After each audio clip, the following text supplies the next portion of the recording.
एक बार जोर से अपना पजमा अपने दोनों हाथों को फिजा में लहरा कर कहें या रसूल अल्लाह, और एक बार कहें या हबीब अल्लाह। मैं शॉर्टकट में जन्नत नहीं पहुंचा सकता हूं, यकीन जाने आप, जन्नत मेरे बाप ने नहीं बनाई है।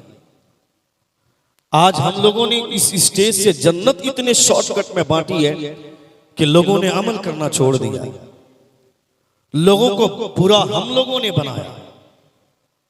हम लोगों ने लोगों को कहा कि एक मर्तबा सुभान अल्लाह बोल दो जन्नत में चले जाओगे, एक मर्तबा या रसूल अल्लाह बोल दो जन्नत में चले जाओगे। इतनी आसान है क्या जन्नत? नमाज मेरा बाप पढ़ेगा, बाकी दिगर उमूर खैरा की तरफ मेरे बाप की निगाह डाल जाएगी। इतनी आसानी से जन्नत नहीं मिलती है, जन्नत मेरे बाप ने नहीं बनाई। जन्नत बनाने वाला खुदा है और जन्नत बांटने वाले मुस्तफा। नहीं समझ में आ रहा? नहीं समझ में आ रहा? कितने लोगों को समझ में आ रहा है? एक बार जोर से कहें या रसूल अल्लाह, और एक बार कहें या हबीब अल्लाह। हुजूर आला हज़रत के वालिद गिरामी अल्लामा नकी अलैहि रहमा फरमाते हैं, तफसीर अलम नशरा के शुरू में आपने लिखा है कि जहां के उलमा लोगों से सिर्फ खुदा की रहमत की बात करते हो, खुदा की जन्नत की उम्मीद दिलाते हो, खुदा का खौफ क्या होता है, खुदा का अज़ाब क्या होता है, ये नहीं बताते हो, तो वहां के लोगों को बहकाने के लिए शैतान की कोई जरूरत नहीं, वो मौलवी ही काफी है लोगों को बहकाने के लिए। ये हुजूर आला हज़रत के वालिद गिरामी फरमाते हैं। और हमें तमीज नहीं है साहब, ये हुजूर की महफिल है, हमें बैठकर सुनना चाहिए, मुस्तफ़ा का कैरेक्टर सुनना चाहिए। जो मुस्तफ़ा पूरी जिंदगी अपनी उम्मत के बारे में सोचते रहे, होल लाइफ मुस्तफ़ा ने सिर्फ इस उम्मत के बारे में सोचा। मुस्तफ़ा पैदा हुए, हम पैदा होते हैं तो हमारे ऊपर गंदगी रहती है, हम पैदा होते हैं तो हमारा जिस्म आलूदा रहता है, हम अपने बिस्तर पे जैसे चाहते पड़े होते हैं। मगर मुस्तफ़ा जब तशरीफ लाए इस दुनिया में तो मुस्तफ़ा ने सबसे पहले सजदा किया। हम सजदे में जाते हैं तो हमारी तस्बीह होती है सुभान रब्बियल आला। मेरे मुस्तफ़ा सजदे में गए तो मुस्तफ़ा ने फरमाया रब्बी हबली उम्मती, परवरदिगार मेरी उम्मत को मेरे हवाले फरमा दे। यानी जो हुजूर अपनी उम्मत से इतनी मोहब्बत फरमाते हैं, कभी कभी तो इंसान को सोचना चाहिए था आप मुस्तफ़ा के गुलाम हैं। मुस्तफ़ा जान रहमत सल्लल्लाहु तआला अलैहि वसल्लम का कलमा मिला आपको, मुस्तफ़ा जान रहमत सल्लल्लाहु अलैहि वसल्लम की शरीयत मिली आपको, मुस्तफ़ा की गुलामी मिली। कौन सा कारनामा अंजाम दिया था हमने जो हमें इतना बड़ा मुकद्दर मिल गया, इतनी बड़ी दौलत मिल गई, इतना बड़ा इनाम। अल्लाह चाहता तो ऐसे घर में भी पैदा हो जाते हम जहां के लोग गोबर खाया करते हैं। खुदा चाहता तो ऐसे घर में भी पैदा हो जाते जहां के लोग जानवरों का पेशाब पीते हैं।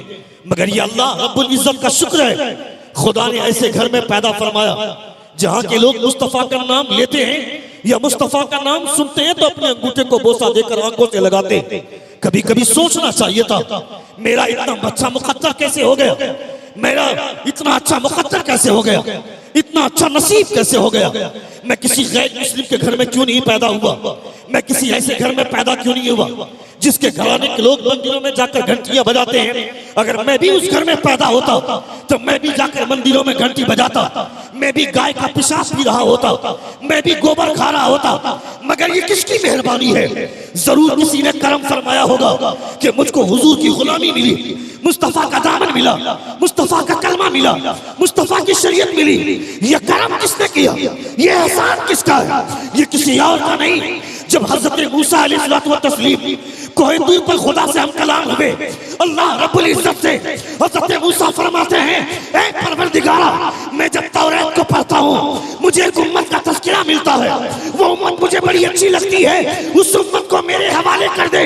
तो खुदा फरमाता है ऐ मूसा, उस उम्मत को तेरे हवाले कैसे कर दूं? मैंने उसे किसी और के लिए नहीं, अपने हबीब के लिए रखा है। नारे तकबीर, नारे रिसालत, वाह। मैंने अपने हबीब के लिए रखा है। यानी आप मुसलमान होंगे, मुसलमान के घर में आप पैदा होंगे, आपकी धड़कनों में मुस्तफ़ा जान रहमत की मोहब्बत की चिंगारी होगी। ये किसी और ने नहीं, अल्लाह रब्बुल इज्जत का फैसला है। कभी कभी इंसान को सोचना चाहिए था मेरा बेटा चबूतरे में बैठ करके पबजी खेलेगा, फ्री फायर खेलेगा और बाप खुश होगा। बाप बोलेगा इसको ऐसे चाल चलो, यहाँ इस तरह से चाल चलनी चाहिए। बेटा जुआ में बैठा हुआ है, जुए का बाजार गर्म है, बेटा 100 रुपया डाल रहा है तो बाप वो चरसी भांग खाने वाला बाप 200 रुपये की पोलोट्री में डालता है, बोलता है 200 रुपया लो। अब तो जुए की हैसियत बदल गई, अब जुए को लोगों ने अलग अलग नाम दिया। ये जो ड्रीम 11 जो आईपीएल के मैच के टाइम में जो तुम ड्रीम 11 में जो गेम लगाते हो, जो तुम टीमें बनाते हो, ये भी जुआ ही है। जिसे तुम लॉटरी की शक्ल में खेलते हो, ये भी जुआ ही है। पेशाब चाहे चांदी के गिलास में पियो पेशाब ही रहेगा, चाहे वो सोने के गिलास में पियो पेशाब ही रहेगा। मगर पानी मिट्टी के कटोरे में भी पी लोगे तो तुम्हें सुकून मिलेगा, तुम्हारे अंदर तक वो काम करेगा। मगर पेशाब के कतरे चाहे जिस हैसियत से भी तुम्हारे जिस्म के अंदर दाखिल होंगे, वो नापाकी का ही घर होगा। मैं कहता हूँ जुआ चाहे जिस अंदाज में भी खेलो, हराम कारी की वजह से हमारे अंदर सियाही का इस कदर बोलबाला हुआ है, हमें किसी की बात अच्छी नहीं लगती है, न किसी मौलवी की बात अच्छी लगती है, न किसी आलिम की बात अच्छी लगती है। मेरा इमाम मेरी हैसियत के मुताबिक तकरीर करेगा। मैंने इमाम को तनख्वाह दी, इमाम साहब आपको मुझको देख करके बोलना चाहिए, मैं आपको तनख्वाह देता हूँ, मैं चाहे हराम खाऊं चाहे मैं हलाल खाऊं, ये मेरी मर्जी। मेरा बेटा रात के 12 बजे घर लौटे, चाहे मेरी बेटी किसी के साथ अड्डाबाजी करे, उससे आपको क्या फर्क पड़ता है? मेरी बेटी आंख कुचोली का खेल खेले, मेरी बेटी जाकर के भलवागिरी करे, मेरा बेटा आवारा गर्दी करता रहे, इससे आपको कोई फर्क नहीं पड़ता है। मेरी बेटी मेरी मर्जी, वो जैसे कपड़े चाहेगी पहनेगी। मैं कहता है जालिम, तेरी मर्जी की वजह से तेरी बेटियां बर्बाद हो रही है, तेरी बेटियों की इज्जतें उतर रही हैं। तुम्हें इस बात का एहसास है? 1 लाख से ज्यादा मुसलमान लड़कियां गैर मुस्लिमों के फरेब में आकर, वो आरएसएस के बलुओं के चक्कर में जाकर वो अग्नि के फेरे लगा रही है। तुम्हें पता होना चाहिए, तुम्हारी बेटी कॉलेज में पढ़ती है, वो कॉलेज में पढ़ाई करने गई है या किसी रमेश की बाहों में बाहें डालकर, या किसी गुप्ता की बाहों में बाहें डालकर, या किसी ब्राह्मण की बाहों में बाहें डालकर वो जिंदगी के मजे ले रही है, उसे कौन बताएगा? तुमने अपनी बेटी के दिमाग में काली सोच डाली, तुम्हारी बेटी के दिमाग में ये काले करतूत वाली सोच आई, तुमने बैठाया था मेरी बेटी डॉक्टर बनोगी, मेरी बेटी इंजीनियर बनोगी, मेरी बेटी प्रोफेसर बनोगी। डॉक्टर बनोगी पैसा मिलेगा, इंजीनियर बनोगी पैसा मिलेगा, प्रोफेसर बनोगी पैसा मिलेगा। मैं कहता है बेवकूफ, तुमने ये बात क्यों बताई? अपनी बेटी से कहना चाहिए था मेरी बेटी डॉक्टर बनोगी पैसा मिलेगा, इंजीनियर बनोगी पैसा मिलेगा, प्रोफेसर बनेगी पैसा मिलेगा। मगर इन तमाम चीजें बनने से पहले फातिमा की कनीज बन जाओ, जन्नत पैसा मिले ना मिले जन्नत में हिस्सा जरूर मिल जाएगा। सुभान अल्लाह, सुभान अल्लाह, बहुत वाह, सुभान अल्लाह, सुभान अल्लाह। सुन रहे हैं? कितने लोग सुन रहे हैं? एक बार जोर से कहें या रसूल अल्लाह, और एक बार कहें या हबीब अल्लाह। Glorify the Allah's greatness for having this hidayah. वलितुकब्बिरुल्लाह अला मा हदाकुम लअल्लकुम तशकुरून। अल्लाह रब्बुल इज्जत की किबरियाई बयान करो। अल्लाह रब्बुल इज्जत की तुमने कितनी बात की, कितनी बार तुमने खुदा के ताल्लुक से सोचा, जिस खुदा ने तुम्हें जिंदगी दी। ए बाबू, ये अदब के खिलाफ है। उलमा की महफिलों में बैठ करके पांव फैलाना ये अदब के खिलाफ है, ख्याल रखें आप। वलीमे में जाना होता है तो 1 हफ्ता पहले ही अपनी बीवी को बोल देते हैं कि मेरे कपड़े आयरन हो जाने चाहिए। गैर शादीशुदा है तो 1 हफ्ता पहले ही बोल देते हैं अपने बाप को, अपनी माँ को, अपनी बहन को, मेरे कपड़े साफ होकर के आयरन हो जाने चाहिए। बारात जानी है, वलीमे में जाना है, मगर हुजूर की महफिल में आने के लिए सर में टोपी भी रखने की तौफीक ना हुई हमको, इतना भी एहसास नहीं है। और हमको चाहिए शॉर्टकट में जन्नत। मैं तुम्हें जन्नत बांटूं? मेरे बाप की जन्नत है क्या? मैं खुद जन्नत में जाऊंगा कि नहीं कोई गारंटी नहीं है, तो मैं तुम्हें किस मुंह से कहूंगा कि तुम जन्नत में चले जाओ? जो पीर आ जाता है उस पीर के पीछे लोग पागल की तरह घूमते हैं, वो पीर भी जन्नत में जाएगा कि नहीं कोई गारंटी नहीं। कौन कर सकता गारंटी के साथ कि वो जन्नत में जाएगा? वहां तो नबियों का हाल ये होगा कि घुटना जमीन पर रखकर खुदा से फरियाद कर रहे हो। वहां तो ये हाल होगा लोगों का। नबियों को बोलने की इजाजत नहीं, नबी मासूम होते, उनकी मग़फ़िरत के हवाले से ये गुमान भी नहीं है कि उनसे किसी तरह का कोई मामला होगा। सवाल और जवाब के हवाले से नबियों का मामला ऐसा हो जाएगा जिस तरह और लोगों का ऐसा हो ही नहीं सकता है। मगर अल्लाह रब्बुल इज्जत के जलाल की वजह से नबियों को बोलने की इजाजत नहीं होगी। वहां बोलने का पावर अगर होगा तो किसी और के पास नहीं, वो सिर्फ आमना का लाल होगा, वो सिर्फ मेरे मुस्तफा होगा, वो हुजूर होंगे जिनको बोलने की इजाजत होगी। और मैं यहाँ नियत बांध कर बैठा हूं, मुझे जन्नत में जाने से कौन रोकेगा। हराम खाने वाला इतनी आसानी के साथ सोचकर बैठा जन्नत में जाएंगे, रात भर लौंडियाबाजी करने वाला ये सोचकर बैठा कि जन्नत में जाएंगे, जैसे लगता कि जन्नत लिखवा कर बैठे हैं। मिशकात की हदीस से पाक है, मिशकात की हदीस से पाक है, हजरत अबू हुरैरा इस हदीस से पाक के रावी है। बाबू बंद करो, उससे ज्यादा बंद करो, मैं व्हाट आई एम टेकिंग बंद करो, उससे ज्यादा जरूरी है तकरीरें सुनना। तुमने तकरीर सुननी बंद कर दी, इसलिए तुम्हारा यह हाल हुआ। तुमने जलसों को बाजार बना लिया, तुमने जलसों को मेला बनाया। जरूरत नहीं है तुम्हारी, ये हुजूर का बाजार है, कहीं भी लगा देंगे तो जो बैठने वाले 4 लोग भी बैठकर सुनेंगे तो काम हो जाए। मदीने वाले का बाजार है ना, मुस्तफा जान अहमद के तस्करा 4 आदमी भी बैठ करके सुनेगा तो काम हो जाएगा। मुस्तफा की महफिल में आदमी को अदब से बैठना चाहिए, इस ख्याल से कि कोई देखे ना देखे, सरहद पार मुस्तफा मदीने से देख रहे हैं। हमको समझ में नहीं आता, कोई मौलवी आकर के बैठकर बोलता है जन्नत में चले जाओगे, तो उस मौलवी को बहुत अच्छा मानते हैं, बहुत अच्छी तारीफ करते हैं।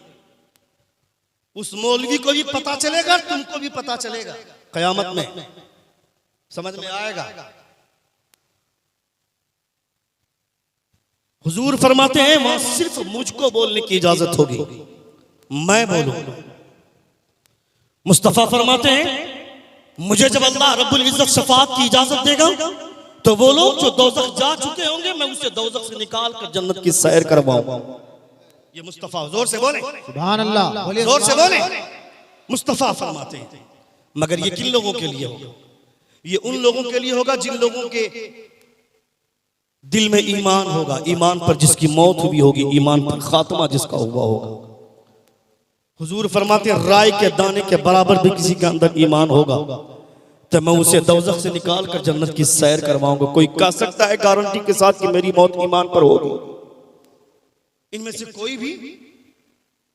कोई ये कह दे कि मेरी मौत ईमान पर होगी, गारंटी कैसे? हजरत बायजीद बुस्तामी, हजरत बायजीद बुस्तामी रज़ियल्लाहु ताला, जिनको खुदा ने वो मर्तबा अता फरमाया कि जब आपका इंतकाल हुआ, कब्र में गए, नकीरैन ने आकर सवाल किया मन रब्बुका। हजरत बायजीद बुस्तामी फरमाते हैं तरीका नहीं जाना किसी के घर में दाखिल होने का, तरीका क्या? पहले इजाजत लेनी चाहिए थी, सलाम करना चाहिए था, फिर अंदर आना चाहिए। हजरत बायजीद बुस्तामी फरमाते हैं सुना नहीं खुदा ने क्या फरमाया? या अय्युहल्लज़ीना आमनू ला तदखुलू बुयूतन गैर बुयूतिकुम हत्ता तस्तअनिसू व तुसल्लिमू अला अहलिहा। किसी के घर में दाखिल होने से पहले सलाम करो, फिर उससे इजाजत लो, फिर दाखिल हो। ये मेरा दारुल करार है, ये मेरा घर है। अब तक जहां था उस घर का भरोसा नहीं था, मगर इस घर पे भरोसा। ये मेरा घर है, बगैर इजाजत दाखिल कैसे हो गए? सलाम करना चाहिए था पहले। बाहर जाओ, सलाम करो, फिर अंदर आओ। नकीरैन बाहर गए, सलाम किया, इजाजत ली, फिर अंदर आए। अब पूछा मन रब्बुका, तेरा रब कौन है? हजरत बायजीद बुस्तामी फरमाते हैं अभी जो सवाल, कभी जो सलाम किया तो क्या समझकर सलाम किया? मोमिन समझकर या गैर मोमिन? कहा मोमिन समझकर। कहा जब मोमिन समझकर सलाम किया तो बगैर खुदा के माने कोई मोमिन हो सकता है क्या? अरे मुझसे क्या पूछता है कि मेरा रब कौन है? मेरे रब से पूछ के बायजीद कौन है। गुफ्तगू हो रही थी, गैब से खुदा फरमाता है, गैब से खुदा फरमाओ तो लोग हादा अब्दी बायजीद, माता आशफी मोहब्बती वो माता फी मोहब्बती। ऐ फरिश्ता छोड़ दो, ये मेरा बंदा बायजीद है, जिंदा रहा तो मेरी मोहब्बत में, मरा तो मेरी मोहब्बत में मरा। नारे तकबीर, नारे रिसालत, उलमाए अहले सुन्नत। ऐसे ऐसे बुजुर्गाने दीन। वो बायजीद बुस्तामी जब कब्र में गए, इतना शानदार इस्तकबाल हुआ उनका, रब ने गैब से निदा दी। मगर उस बायजीद बुस्तामी किसी चरवाही ने पूछा था, मेरे भाई आप बार बार उठक बैठक कर रहे हैं, मुझको मैं इरिटेट हो रहा हूं। आपको बार बार कहा जा रहा है शुरू से कि बंद कर दीजिए, आप उसको तुले हुए हैं, आप उसको चालू रखने के लिए नहीं सुनाई दे रहा। सुन रहे हैं आप? बातें अच्छी लग रही हैं? कितने लोगों को अच्छी लग रही है? बोलूं मैं बोलूंगा, मगर वहां जो लोग बैठे हैं वो इधर आ जाएंगे। उस कोने में जितने लोग बैठे हैं, ये पर्दा बना, ये सामने जो 4 लोग बैठे हुए, चारों भी इधर आ जाएंगे।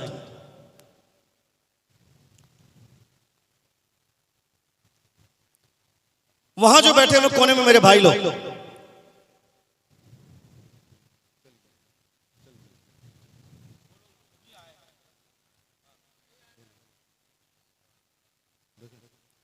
अच्छा मैं जिन लोगों को बुला रहा था वो लोग थे ही नहीं। मैं उन लोगों को नहीं बुला रहा, मैं तो उन लोगों को बुला रहा हूं जो वहां 4 लोग बैठे थे।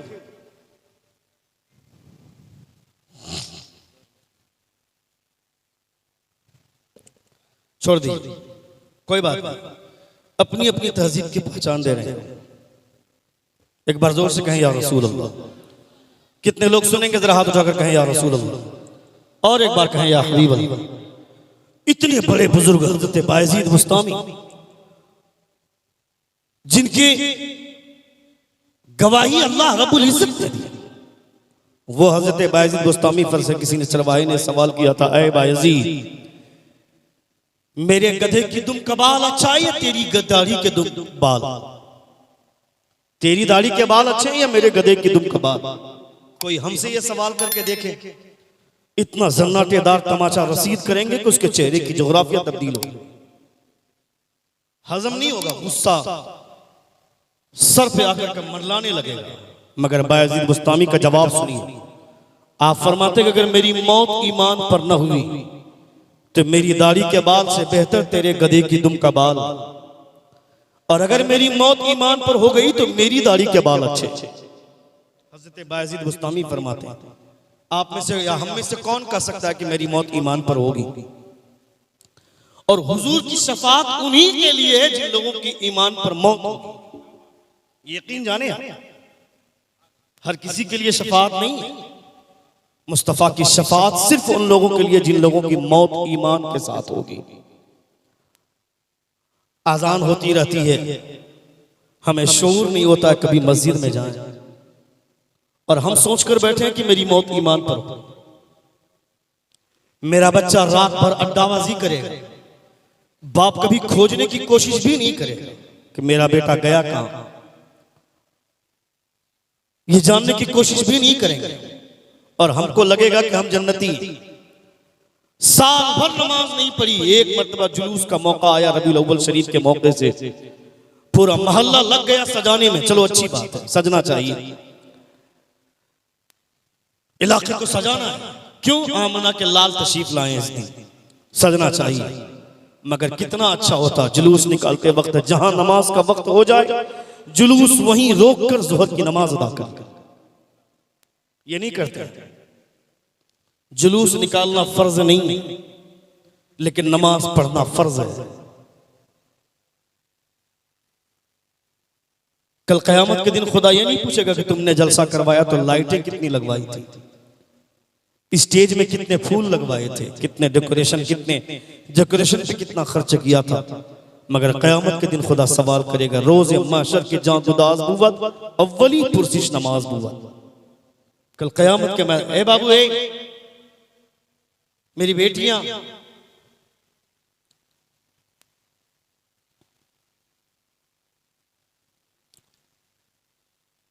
मुस्तफ़ा जान रहमत सल्लल्लाहु तआला अलैहि वसल्लम की महफिलों के साथ खिलवाड़ न करें आप। याद रखें, पूरी दुनिया आपको बर्बाद करने पर तुली है, दुनिया आपको मारना चाहती है, मगर एक तन्हा आमना के लाल हैं जो आपकी अच्छाई के बारे में सोचते हैं। सिर्फ मुस्तफा, सिर्फ हुजूर है। कभी सोचना चाहिए अकेले में बैठकर। मैं कहता हूं मेरा बाप दुनिया से चला गया, मेरे वालिद का इंतकाल हो गया, और मैं भरोसा करके बैठा हूं कि मेरा इमाम मेरे बाप को बख्शवा लेगा। ये सोचिएगा भी मत, ये तसव्वुर भी मत कीजिएगा। खुलूस किसी में अब नहीं बचा, इखलास की दौलत हमसे छिन गई। यकीन जानिएगा, अगर आपके बाप की मगफिरत का अगर कोई सबसे बड़ा सामान बन सकता है तो वह आप बन सकते हैं। मोहल्ले का इमाम आ जाएगा, हसीन लफ्जों में दुआ कर देगा वो। मदरसे के बच्चे आकर तजवीद की रियायत के साथ कुरान की तिलावत कर देंगे, मगर वो दर्द कहां से लाएंगे जो दर्द बाप के मरने के बाद बेटे के सीने में पैदा होता है? वो दर्द कहां से आएगा जो मां के इंतकाल के बाद बेटे के सीने में पैदा होता है? और हुजूर फरमाते हैं, जो दुआ दर्द के साथ मांगी जाती है खुदा उसे कबूल फरमाता है। कभी आप अकेले में बैठकर अपने बाप के लिए मगफिरत की दुआ नहीं कर सकते हैं। ईद का मौका आया, रमजान के 1 महीने का रोजा रखा, कुछ लोग रखते हैं, कुछ लोग नहीं रखते, कुछ लोग नहीं रखते हैं तो मजबूरी होती है, मगर कुछ लोग ड्रामा करते हैं, रोजा नहीं रखते हैं, और चौराहे पर बात करेंगे कि जिन लोगों के पास खाने का नहीं है वो रोजा रखेगा, मेरे पास खाने पीने का है तो मैं क्यों रोजा रखूंगा? ए जालिम, ये कलमा कुफ्र है। जो इस तरह का जुमला बोलेगा उसका ईमान जाएगा। खुदा के कानून के साथ झगड़े मोल लेना ये कुफ्र के दलदल में फंसने की अलामत है। जिससे तुम्हारा निकाह हुआ है उसका निकाह टूटा, जिसके हाथ में तुमने बैअत की वो बैअत टूटी, तुम्हारा ईमान गया। यह कलमा कुफ्र है। तुमको रमजान के रोजे रखने के हवाले से ये सोचना चाहिए था। ये खबरदार तसव्वुर मत करना, जिनके पास खाने पीने का है उन्हें रोजा रखने की क्या जरूरत है, जिनके पास नहीं है वो रोजा रखेगा। तो सुनो, ये हुक्म पहले उन्हीं लोगों के लिए था जिनके पास खाने पीने का है वो रोजा रखे, ताकि जिनके पास नहीं है इसका खाना उसको दिया। रोजे की हिकमत ही यही है कि रोजा रखेंगे तो लोगों को एहसास होगा। किसी गरीब के घर में चूल्हा नहीं जलता है तो उसको एहसास तक नहीं होता है कि उसके घर में 3 दिन से चूल्हा नहीं जल रहा है, कोई फर्क नहीं पड़ता है। मगर कभी रोजा रख के देख तो पता चलेगा कि भूखा रहने का मजा क्या होता है। तब किसी गरीब का तू मजाक नहीं उड़ाएगा, ये तुमको एहसास होना चाहिए। इस तरह की सोच हमारे समाज में। ईद का मौका आ गया, ईद के मौके पे शॉपिंग कर ली हमने, ईदगाह में जा रहे, चले गए इमाम साहब के कमरे में। इमाम साहब आपसे एक चीज हमको लेना है। क्या बात है साहब? हमने सब कुछ खरीद लिया, 4000 रुपए का जींस खरीद लिया, 3500 रुपए का शर्ट खरीद लिया, हमने 4500 रुपए का जूता खरीद लिया। मैं कहता हूं जालिम, जूता खरीद लिया, जींस खरीद लिया, शर्ट खरीद लिया, अब मुंह उठाकर चले आए भीख मांगने की तरह इमाम साहब से भीख मांगने के लिए। टोपी भूल गए, टोपी एक्स्ट्रा है क्या? इत्र भूल गए, इत्र एक्स्ट्रा है क्या? सुरमा भूल गए, सुरमा एक्स्ट्रा है क्या? ए जालिम, जो जूता पहनता है ये जूता पहनना सुन्नत नहीं है। जिसको तुमने जींस खरीद कर लाया है ये जींस पहनना मुस्तफा की सुन्नत नहीं है। जो शर्ट पहनना है ये शर्ट पहनना मुस्तफा की सुन्नत है, मगर इत्र लगाना हुजूर की सुन्नत है, सुरमा लगाना हुजूर की सुन्नत है, टोपी पहनना हुजूर की सुन्नत है। जो लिबास अंग्रेजों का था वो खरीद कर ले आए, और जो लिबास मुस्तफा का था वो भूल कर चले आए। वही तुमने छोड़ा, उसी चीज को तुमने फरामोश कर दिया। तुमको तो सबसे पहले टोपी खरीदनी चाहिए थी, तुमको तो सबसे पहले सुरमा खरीदना चाहिए था, तुमको सबसे पहले इत्र खरीदना चाहिए था। इसे छोटा समझकर नहीं, हुजूर की सुन्नत समझकर, हुजूर की सुन्नत समझकर। अल्लाह रब्बुल इज्जत अपने प्यारे हबीब सल्लल्लाहु तआला अलैहि वसल्लम के फरमान पे अमल करने की खुदा तौफीक अता फरमाए। पर जोर से कहें आमीन। अपने बच्चों की इस्लाह, अपने बच्चों की तहजीब, अपने बच्चों की आखिरत, अपने बच्चों की आखिरत के हवाले से कोई दूसरा सोचने नहीं आएगा। ये आपको सोचना है, ये आपको सोचना है। नबी कौनैन सल्लल्लाहु ताला अलैहि वसल्लम के आप कलमा पढ़ते हैं, मुस्तफ़ा जान रहमत सल्लल्लाहु ताला अलैहि वसल्लम की शरीयत को आप मानते हैं, फिर आप इस कदर दलदल में कैसे फंसे? मेरा बेटा शादी के मौके पे डांस करता रहा और शौहर भी मुस्कुराता है, बीवी भी मुस्कुराती है। पता चलेगा कयामत में इस तरह की मुस्कुराहट का मतलब क्या होता है। बच्चा आवारगी कर रहा है और आप हंस रहे हैं। खबरदार खबरदार, मुस्तफ़ा जान रहमत सल्लल्लाहु अलैहि वसल्लम की शरीयत के साथ खिलवाड़ न कीजिए। मुस्तफ़ा के गुलाम हैं आप। हम तो आज पैदाइशी मुसलमान बन गए ना। मेरे बाप का नाम अब्दुल गफूर था तो मेरा नाम अब्दुल जब्बार पड़ गया। मेरे बाप का नाम अब्दुल रहीम था तो मेरा नाम अब्दुल शकूर पड़ गया, यानी पैदाइशी मुसलमान। मगर मैं खड़ा होकर के पेशाब करूं, मैं तमाम तरह की बुराइयों को अंजाम दूं, लॉटरी मैं खेलूं, ड्रीम 11 में टीम मैं बनाऊं, जुआ के अड्डे पर जाकर मैं बैठूं, शराब मैं पीऊं और दिगर बुराइयां मैं करूं, मगर फिर भी मैं मुसलमान। अल्लाह रब्बुल इज्जत को ऐसे लोगों की जरूरत नहीं है। कल शैतान ने जब वादा किया था अल्लाह रब्बुल इज्जत से, इब्लीस ने खुदा से वादा किया था कि मैं तेरे बंदों को बहकाऊंगा। आदम की वजह से मैं जन्नत से निकाला गया हूं, तो आदम की औलादों को चैन से नहीं बैठने दूंगा, उसे मैं बहकाऊंगा। खुदा ने भी चैलेंज ठोका था। खुदा फरमाता है तू बहका लेगा, मगर मेरे नेक बंदों को बहकाना तेरा काम नहीं है।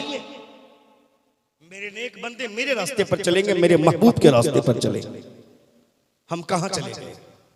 अल्लाह रब्बुल इज्जत की पनाह मुस्तफ़ा जान रहमत सल्लल्लाहु ताला अलैहि वसल्लम के फरमान पे मुसलमानों को सबसे ज्यादा अमल करना चाहिए। मेरा बेटा 5 साल 7 साल का, 2 से 4 मिनट की गुफ्तगू एक बार जोर से कहें या रसूल अल्लाह। पूरा मजमा एक बार हाथों को लहरा कर कहे या हबीब अल्लाह। आपने 1 घंटे के करीब मेरा 1 घंटा होने वाला है। आपने बहुत अच्छी गुफ्तगू मुलाहिदा, बहुत अच्छा सुना आपने, अल्हम्दुलिल्लाह।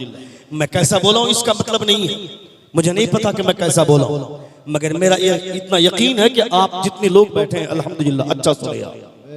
जब अच्छे लोग होते हैं ये तसव्वुर भी मत कीजिएगा कि आप बैठे और आप बैठ करके सुने।